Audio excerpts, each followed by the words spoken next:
they say 3 points better. If you're 7 points better from Dylan Raiola and an improved run game and some better passing options, which is possible, you can get 45, 50, 45, 40, 35, 30. He's gonna go. Holy cow. Big Red Junkies. Day by day, he gets better and better. He gets better and better. He's the KPB.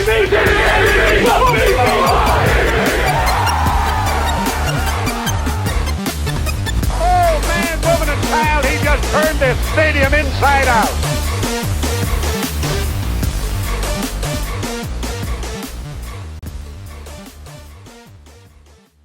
Rapid fire on these. Just give me a quick hitter. I saw a tweet earlier by a notable NFL guy. Drake May is the next Andrew Luck. No. Like, wouldn't we have been talking about him for the last 3 years? I'm not sure what he means by that. Does he mean? I haven't heard Drake neck May talk. injuries or Does he sound like a Civil War veteran? basically he was saying that Drake May is that heady and then he's going to be the next superstar NFL quarterback that retires way too early? Yeah, from neck injuries. I'm gonna do a quick comparison here on the college stats of Drake May and Andrew Luck. If you guys remember, Andrew Luck was borderline generational. He was one of the most can't miss prospects we've had in a long time. Drake May. The only two people that have been talked about like Andrew Luck since Andrew Luck were Trevor Lawrence, and Joe Burrow. Well, Joe Burrow, whenever he came out, he was talked like that. When he came out, I'm talking about the whole time he's been in college. Oh, yeah, no. I'm thinking Caleb Williams is the only other guy. I do believe Caleb Williams is that dude. We can get there in a second because I'm sure you'll want to go there. That's okay. My next question. Let's see. Drake May, across two full seasons, had a 65% completion percentage, a touchdown to interception ratio, 63-16. I'm bad at math. I'm not doing that in my head. For every 4 touchdowns, 1 interception. Solid numbers. But you compare that to Andrew Luck, who across 3 full seasons had 68% completion percentage, a touchdown to interception ratio, 82-22. Roughly the same. Roughly the same there, but the completion percentage is better. The total yardage, 9,430. Compare that to Drake May's 8,000 on the dot. It's a terrible comparison. That is horrible. I thought it was funny, and I was like, it was a reasonably notable person. I can't remember who it was now, but I was oh, damn, that's they definitely both play the same position. Yeah. Drake May, I see as he's probably going to be a starter for somewhere for a couple of seasons. He's probably going to turn himself into a really solid backup that can, you think he's can step in. Tyrod Taylor, that's in terms of his not the type of quarterbacking in which he employs, completely different.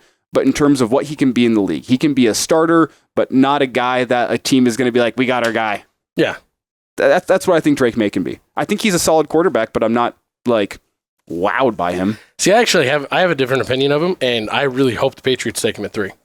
That's my goal. But also, I'm hearing that Minnesota might be. Can't necessarily pay Justin Jefferson. Let's get something out of him. Why not be a top 3 pick? Patriots have been in love with Minnesota wide receivers that are superstars. So, also, it would be the right time for Minnesota to do that. I think make the move, and that's the other thing too. Is Drake May's high school offensive coordinator and quarterbacks coach is right now the quarterbacks coach, and it's what's his name? Alabama's old quarterback. I think he was drafted by the Patriots. Mac Jones? No. Wow, that's a career flip for another him. Guy who's no longer in New England. The last point I'll make there is it is the time to trade Justin Jefferson because he's, if I remember correctly, got 1 year left on his rookie deal. This is last year, yeah. Yeah, the Vikings have no reason to pay him with Slovis being their starting quarterback. Is that still who it is? Is it Slovis? Can't remember. Some no name. Some no name is the quarterback right now. I know Josh Dodds got signed by I think the Chargers. Yeah, the Vikings literally don't have a quarterback. So yeah. I think they're going to go up in the draft. I'd get the value out of Justin Jefferson now while teams are still willing to give up something, considering he's got a year left in the rookie deal. But. Yeah. My next question was going to be Caleb Williams, Jaden Daniels. Which one is which, Bryce Young or C.J. Stroud? C.J. Stroud, Caleb Williams, Bryce Young, Jaden Daniels. You think so? I am convinced, and people have disagreed with me for a long time on this one. I'm convinced Caleb Williams is that dude. I think he is way too talented. the thing is he has to walk into the right locker room. You don't think he's a little too much of a pussy? That's my thing. I think he's a basket case, man. I think the modern NFL player is different than the ones that we all grew up with. I agree it's with not that 100%. Ray Lewis, Troy Polamalu, for sure. and Dominican Sue anymore. I'm not talking about him having to be tough, but I'm also not talking about him as like I'm not talking about him like being flamboyant or anything. He's sitting on the sidelines with a fucking bedazzled pink phone case. He's got pink lipstick on and his fingernails painted pink. Did you see what he said about that? I heard the joke that he's just trying to make sure he doesn't go to the Bears. What was it? One of his like, I can't remember what this guy's relation was to him, but they were like on the practice tell field. That to Peyton. And he takes a video and like pink finger. And he said, what was it? It's not pink. It's the color of your girlfriend's lips or something like that. I don't know. To me, it just seems like there's a little something else going on upstairs, and I wouldn't trust him as my starting quarterback. I think he just kind of embodies a more modern football player in that, you know what? Him crying on the sideline looks really stupid, but it shows that he cares. At the end of the... Does it, or does it show that he's weak? He wasn't just crying on the sidelines. He was crying in the stands with his mom. But does it not show that he cares? Yeah. I don't think a lack of caring could be said about anybody that plays football. No, especially not D1 football at USC. I'm more concerned about when you get into the NFL and the game is so much faster and so much different. Is he going to be able to? And no one's going to be there for you to together. cry on their shoulder. Yeah, that's why I said I think he has to walk into the right locker room. And my boldest take, which I said it off the air, and I'm now saying it on the record, is that I think if the Bears draft Caleb Williams, they're a playoff team next year. I actually firmly believe that his arm talent is so undeniable. I don't know if they have the coach for that. I think they have the roster for it. Defense. Offensively, they got some wideouts for him this year. They're some of the slowest wide receivers in the league, though. I think Caleb Williams is good enough that it's going to be okay. I'm not saying that they're going to be like a dominant team next year. I think they'll probably sneak their way into a wild card. I think they're going to be better with Caleb Williams at quarterback. You got to have the right locker room. But I just think the arm talent of Caleb Williams and what he has shown on film is too undeniable for me to think that he's going to be a bust. I think he's going to be a solid NFL quarterback. Is he going to be a Hall of Famer? The book's still out on that. I'm not willing to say that right now. Trevor Lawrence, I mean, it's taken a little bit for him to get going. But he also walked into a horrible, horrible roster in Jacksonville. Like, I compare... And he had to recover mentally from the abuse that Urban Meyer gave him for a year. I compare the situation in Chicago to what Houston had last year in that if you can nail one draft... Oh, yeah. If you can nail one draft, I think they have the pieces to be a playoff team next year, and I think Caleb Williams is good enough to lead them to that. Let's not forget here, Spencer Rattler at South Carolina, for as much hate and as much shit as he gets, he quietly put together a pretty solid 2 years at South Carolina, and Caleb Williams was clearly head and shoulders better than him at Oklahoma as a true freshman. True. And then he goes and wins. He was also a basket case when he left Oklahoma, though. Yeah. But you look at Caleb Williams, though, sophomore, he's a Heisman winner at USC. Yeah. Puts up absurd numbers. He has to because they don't have a defense. Yes. I'm not going to take the 1 year sample size where the wheels kind of fall off and there's some infighting and you have to fire your defensive coordinator and your defense sucks. I am taking that more with a grain of salt than what he put together in the previous 2 seasons. I think he has shown in all ways that he can. I mean, did you guys watch the comeback? I think it was against Arizona where he wins the game for USC in overtime. I did not catch that, no. It was a late night Saturday Pac-12 after dark game. But like he has shown to me enough that he is just a fantastic quarterback. And I think he's too good. I think he's head and shoulders above the other quarterback prospects. I think he's too good to truly fail. If he walks into a bad... Too big to fail. All right, we heard it. I think if he walks into a bad situation, he might not be what a lot of people, myself included, expect him to be. But I think, as we can all expect him going to the Bears, I think that's a right fit. I think he's going to be a really good NFL quarterback. I don't know that there's a bad situation with those top 3. I mean, you get down to what Arizona's got the 4th pick, right? Mm-hmm. And there's been rumors the Broncos want to try to trade up and take McCarthy, and I'd put a gun in my mouth. God, Jesus Christ, that's the worst. Honestly, if I was going to talk about the top 3 picks, top 4 picks, and the Broncos getting involved in that, I'd put the Broncos as the worst situation of those top 5 teams. Absolutely. I'm a Broncos fan. It's horrible. There's no reason for the Broncos to give up more draft capital to move up into the top 5 this year. There's no reason. How do you guys even have any draft capital after the Russell Wilson? We're back now. We're back. Oh, okay. It was all 2 seasons. So we got killed for 2 years. Okay. Killed for 2 years. We're good now. We have all our draft capital. We unfortunately did not get anybody from trading Judy and Justin Simmons, but that was expected. You had to dump them because of the largest dead cap hit in NFL history. Yeah. I think the way to go about it for the Broncos this year, you don't trade up. If a quarterback that you like falls to you at 12, you take him. If not, there are so many other issues within that team that you need to address first.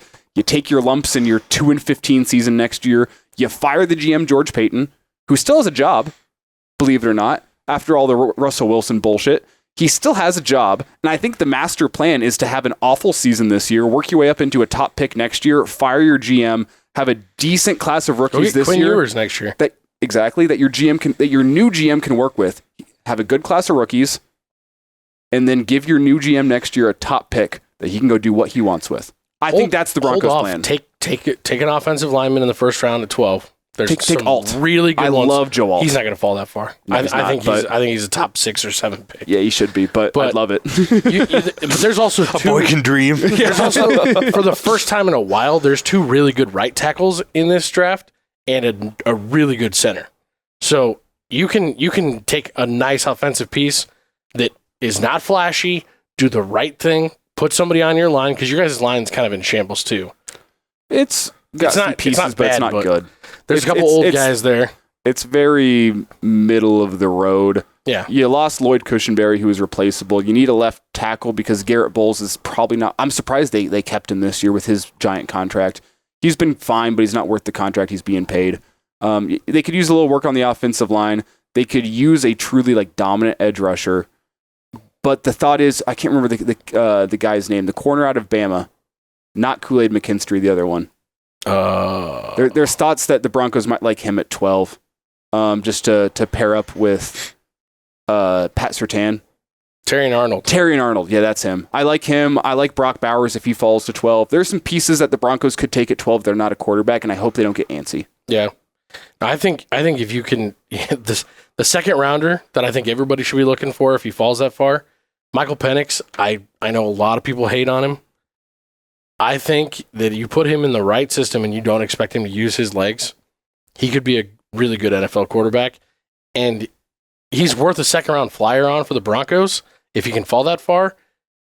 If they already know next year they're either, we're going to be bad and we're going to go up and get one of those 2 or 3 guys that's going to be awesome next year, or maybe we found a guy in Penix and we got a huge value. My ultimate hot take, and I know everyone's going to disagree with me, I might even disagree with myself come draft time, I think a Rattler flyer in the 2nd or 3rd round might be worth it. Ooh, I don't know about that. He's got the arm talent. He's a head guy. He's a head case. He's a weirdo. A lot of his teammates haven't liked him. He's a 5'6'7" guy. I don't see him the 2nd or 3rd round, really. Wherever he falls to. I think with his what's the best way to put it? I think with his talent, I don't stupid say, but coming out of high school, he still has all the arm talent he had out of high school. He just didn't quite put it together the way you expected him to, but he also had to deal with Marcus Satterfield as an offensive coordinator. So, sorry, that was a stray. That was unnecessary. that was harsh. That was really harsh. But I think there is talent there. I think he might end up being a guy that surprises some people. I'm not going to call him a Pro Bowler. Not going to call him an All-Pro type guy. That's fair. But it feels like damn near every draft, there's some guy, a quarterback drafted outside the top 2 rounds. Or last. That surprises everybody. There's going to be one in this draft. I think the most likely candidate in my mind is Spencer Rattler, to be a guy that falls and still ends up putting together a solid NFL career. I think the kid from, what's his name? Jordan Travis from Florida State. He could too. Didn't realize he's as small as he is. It's kind of the same deal with Penix. They're both 6'1", 6'2", a little bit smaller guys, like Russell Wilson size. But I don't know. I know that I've caught bits and pieces of your opinion on Shohei Ohtani and his situation. I personally think the Shohei Ohtani circus that's going on right now has ruined the opening week of baseball. I don't think you're wrong. I still think it's hilarious. I think it's probably the worst bamboozlement in the history of history, and the fact that there's not a single other person around that could speak Japanese and like anywhere apparently. What the fuck? How do you trust one guy to do everything? And he's just like I don't even remember who I was watching that was talking about this, but he's like Shohei walks into the bank with him. He's like yeah, I want to open a new account. And the guy's like, yeah, cool. So he wants to transfer me $12 million. Yeah. and he said, back to Shohei, just give him 2 thumbs up. I saw one similar. How do you not fucking know what's going on? Like, that's so crazy. I saw one similar that was like Shohei Ohtani post-game interview. Like, Shohei, what are your thoughts on the game today? This is Shohei in Japanese. This man next to me is bamboozling me for millions of dollars. I need help. I need a lawyer. And the mic goes to the translator. Says, "Really enjoyed the fan support tonight. Really hope to see everybody out here tomorrow." I'm kind of overhearing about it, and I feel like it's made like I'm always really amped up for opening day. And yesterday I was like halfway through the day and realized that it was opening day. I was like, what the fuck just happened? Well, it's funny. I watched. I'll have to send it to you guys if you guys care about Japanese baseball. I watched this like full-length YouTube documentary. Not full-length. It was like a little over an hour. But it was just Sounds like the kicker one that Jed watched. Yeah, where the coach you is better like, be careful here. Wait. Well, I was gonna say like wait. Jed's talked about this kicking documentary, like for kickers. A whole documentary on just kickers. Like he's brought it up like 10 times. Like, motherfucker, it's a kicker. Like, stop it. Should have been 4 minutes long. These are the type of things I watch on a Friday night, just to be clear. Me and Jed are on the same page there. I watched this. That's what happens when you stop drinking. Yeah. No, I was watching this. It's Japanese baseball culture is absolutely insane. Oh, they're crazy. Like this story would be like as much as NFL. This story wouldn't even be a top 5 story in Japanese baseball if Shohei was still over there because of all the insanity that goes on. Anyway, I can send it to you guys just with like abusive coaches and like everybody hates all the white players that come over from the United States because far more they think they're entertaining than a overpaid. field goal kicker documentary. Yeah, so. it does. But like anyway, the thing that I think is interesting is just like the culture of these players who started in youth baseball, get picked up by a big club. Well, like they have like their national high school single elimination tournament, which is absolutely bonkers. Like per capita, it has a higher viewership in Japan than the Super Bowl does in the United States. Jesus. Insanity. And then you have guys that like some of the who's who of baseball. Like, yeah, he pitched 172 pitches on Thursday and turns right around on Friday and pitches 142 pitch complete game 1-hitter. Oh, and they got another game on Saturday. So guess what? There's a 110 pitch perfect game. And Sunday, the championship game turns around and throws 240 pitches in a 14-inning game. That's standard in Japanese baseball. Like, abusive as hell. Japanese baseball culture is insane. It's like baseball used to be. But one of the things that's like expected from Japanese baseball players is whenever you're on your first contract, you have a team dorm that you live in. You're not expected to spend any time outside the dorm because if that is the case, then you're not focusing enough on baseball for this opportunity that you've gotten. Like, you've gotten this opportunity. Your job is to stay in the dorm, bond with your teammates. Like, you wake up, you go to breakfast, you go practice, you come back to lunch, you go practice for 6 hours, you come back to the dorm, you watch baseball that night with your teammates and bond together. And, like, it's very expected that, like, up until you're in your mid-20s, you're going to live in the dorms. It's all about balls. Shohei didn't leave the dorms until he came to Major League Baseball, which was, I think, age 24 or 25. Walked out the door, and this guy was soaking him for millions. Like 8 years in baseball, and he's living in the dorms. What do you get up to whenever you're living in the dorms full-time? Oh, and you got to watch baseball every single night, or else your coach is going to abuse you the next day? Probably should have spent some time learning English. You probably should have spent some time learning English. What he was likely doing was hopping on FanDuel. Yeah. Locking in $1 million bet. FanDuel, yeah. FanDuel/OnlyFans. I can't speak to that, but there is some weirdness in Japanese baseball culture, and I think whenever you can understand that, like the relationship between him and his translator makes a little bit more sense that he's taking care of him. The weirdness of just what's going on. Japanese baseball is weird. It's super weird. I encourage anyone, just look it up. Japanese baseball. I'm sure you'll find it. It had like 1 million views. Spelled with a J.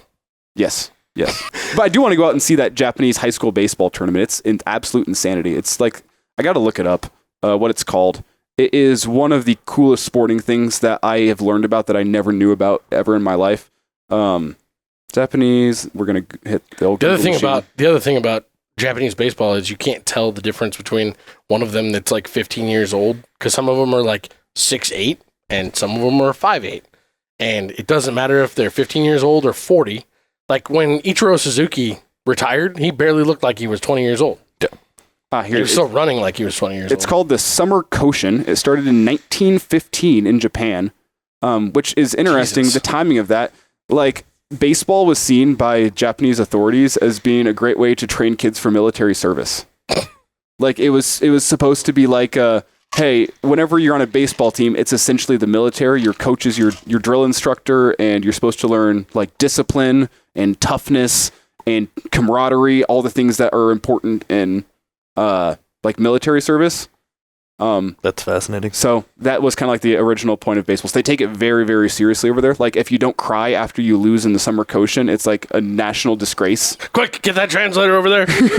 So you're saying Caleb Williams would do really well in Japanese baseball? He'd be amazing. Yeah. No, like there's like these long pans of all these kids bawling their eyes out in the dugout after they lose.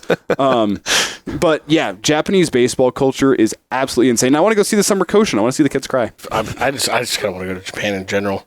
We've got a cousin that's over there right now with the Navy. Usually, air raid sirens are used to signal the start and end of games. Jesus a tradition Christ. which began in 1936. Jesus. They all duck. Yeah. Put your head between your knees and cry. Now, there's been some backlash to all the abusive culture. Pitchers are now limited to pitching 15 innings in one game. Jesus. So if you go to extra innings, you have to pull your pitcher at the end of the 15th. It's a good rule. There's also a 15-inning limit in the championship final now because guys aren't going to pull their pitcher in the championship final. So now they reschedule it for the next day so your pitcher can get one night of rest. Jesus Christ. That's the type of wonder that I have about a guy like that's what's his name? Umanuchi or whatever the fuck his name is, that new pitcher for the Dodgers that came over. Signed that huge, like $136 million or something like that for 3 years. And nobody's seen him pitch in America. And this dude signs a giant fucking thing. And then they start looking at his workload over the last like 2 or 3 seasons. It's like he's like a 35-year-old pitcher based on how much he's actually throwing the ball. Well, Japanese pitchers growing up, it's expected that you throw 100 pitches a day in your bullpens. Every single day. That's fucking insane. You pitch 100 pitches in your bullpens, and you do that before you start too.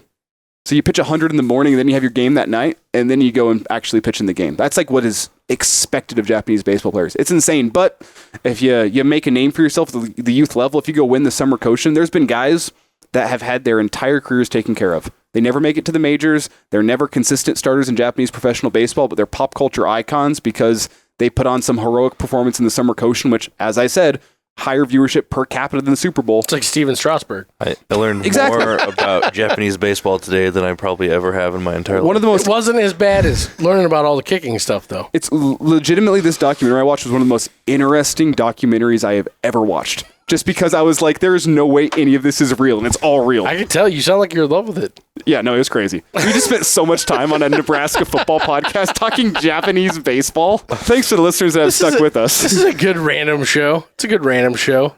I got 2 NBA questions up here. Oh, love it. The dynasty in Golden State is over. Yes. That was quick. LeBron won't make another championship game.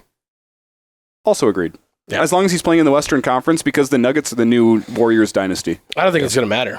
I think unless he takes no money to continue playing wherever his son is probably not going to get drafted to, I just don't see it. He's too focused on his own business to take less money, I think.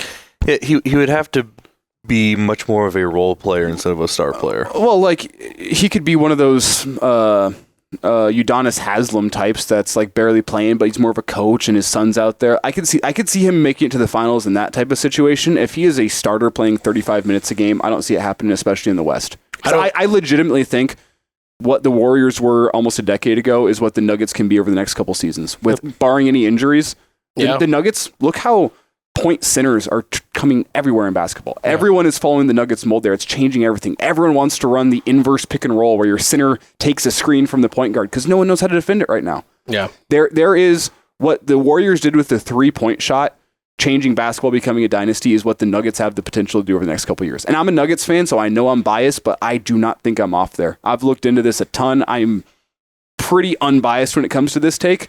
It's just, you already see the effects. You see Rink Mast with Nebraska basketball playing point center. When did you ever have a center standing at the top of the key, dishing bounce passes to back cutters, getting screens? Like Rink Mast was getting screens in the offense this year. It's so new to basketball, and it's from the Nuggets. They won a title. They look like it's going to be between them and the Celtics this season with how the Nuggets are coming on strong late in the season. Like, they're changing basketball the same way the Warriors changed basketball 10 years ago. I think the Warriors dynasty is dead for that reason because I think the Nuggets is ready to take that mantle. The Nuggets are ready to take that mantle. I think it's just dead because they're old. That too. And I think Steve Kerr's lost his edge. Klay Thompson hasn't been the same. I don't know if since all those Steve Kerr injuries. ever really had an edge, though. They were that talented. Well, they were that talented. And, I could have been the coach on that team, and they would have still won. The Draymond Green fatigue is real. Like, he got teed up twice in the first 3 minutes of a game the other day, and they were not Draymond Green style tees. Like, this was just like the ref saying, dude, I'm fucking tired of your shit. You're gone. And Steph Curry kicks the chairs or whatever. Yeah, it's I mean, they're clearly frustrated, and I get that, but at the same time, it's like, you got Emeka Ibuka down at fucking, or no, You're thinking of the Ohio State wide receiver. Ime Udoka, the Celtics coach that got run out of town because he decided Former to Celtics coach. sleep with the president of basketball operations' wife. Power move, by the way. Yeah.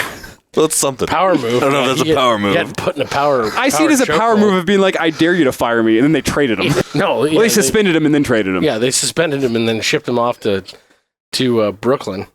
But yeah, he's killing it in Houston with a roster that's fucking terrible, and they're all like 12 years old. But you know what they have? They have Sagoon. What's the guy? I don't know. Seguin, yeah. Seguin, yeah. Point center. Yeah. It's true. It's what's changed He's basketball. tiny, though. You have Sabonis, who is more of a point forward, but still, you have Wembanyama. He's going to be a point center. Chet Holmgren's something of a point center.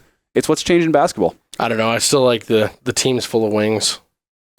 That's Celtics-esque. Yeah. To me, it's more just fun to being watch. more athletic, and you can. I mean, when shots from anywhere on the court. when they lock down defense, it's really difficult. Like that's cool and all. Like I get what you're saying about the point center thing. But the way that they're able to play Embiid, and you got a guy like Al Horford who's 700 years old and 4 or 5 inches shorter than those guys. He's got to be the oldest goldfish. Looks like he's to ever amazingly, yeah.